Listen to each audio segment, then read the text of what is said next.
Hi, I'm Galen Harrell, author of the devotional work Luke for You, available at Amazon.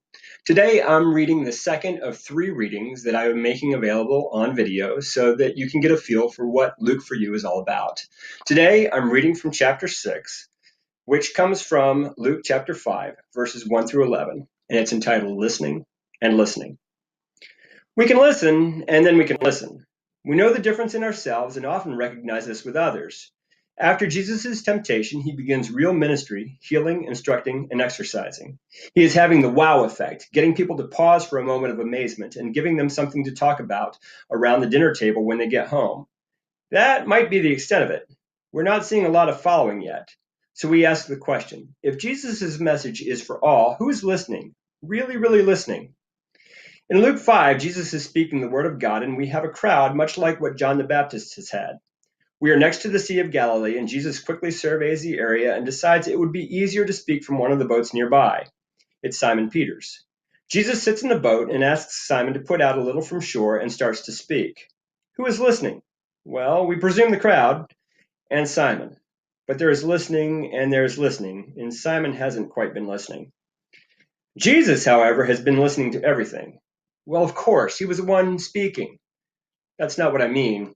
Real listening understands. Real listening hears the meaning between the words. Real listening takes into account what is done, every movement, every facial twitch, every smile or frown. And real listening interprets correctly.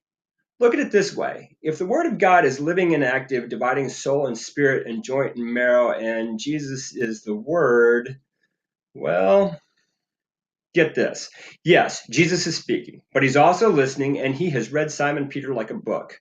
By the time Jesus is finished with him, he knows Simon better than Simon knows himself. Simon has been filleted, and he doesn't even know it.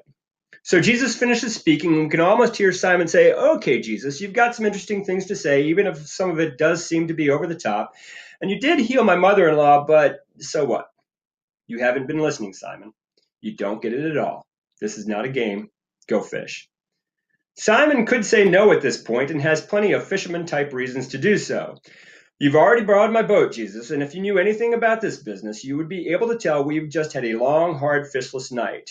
Instead, he says yes. Maybe he's humoring Jesus, but that's not important, really, except to say Jesus takes it. What is important is Simon has been listening enough. Jesus speaks, he acts. This is critical. However many serious doubts Simon may have about anything being any different than how things have always been in his experience, he acts. The funny thing is, he has no idea that he has no idea what he's getting into. In his mind, everything will be exactly how it always is, and he'll be the more tired for it. This resonates with us. What further obligation would you put on us, Jesus? What more would you have us do? He calls. It would be so much easier to watch from afar. It's a nice show. Some people are really having their lives turned around, and that is enough for me to take notice and be amazed. I'll like it on Facebook. Maybe I'll even share it. Maybe it will help me a little in my day. But anything else you are asking of me, Jesus, is just an inconvenience that will only put me out a little more. I've got life figured out. I know the drill.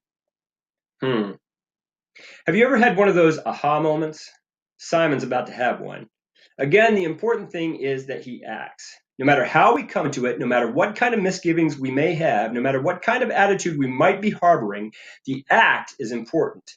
Jesus can work with that. Jesus says fish. Simon fishes, and he catches a lot more than fish. He's been sort of listening to Jesus. He's been sort of watching him.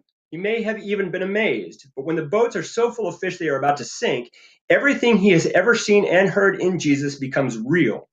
Jesus beat him at his own game, and Simon gets it fully. He's been mastered, but it goes way beyond fish. Jesus changes things, all things.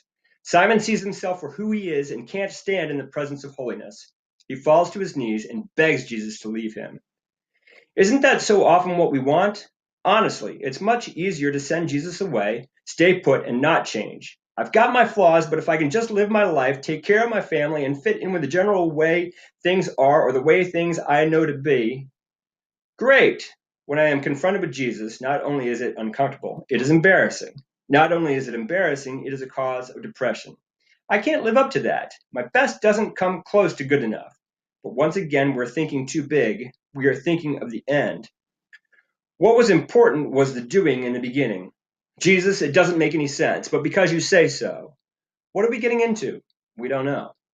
What will we have to change? No idea. What do we think we know that we really don't? Don't worry about it. We'll see in good time. But Jesus doesn't leave. Oh no, Jesus does not leave. He knows all about Peter, and Peter's hooked. Jesus won't let him go.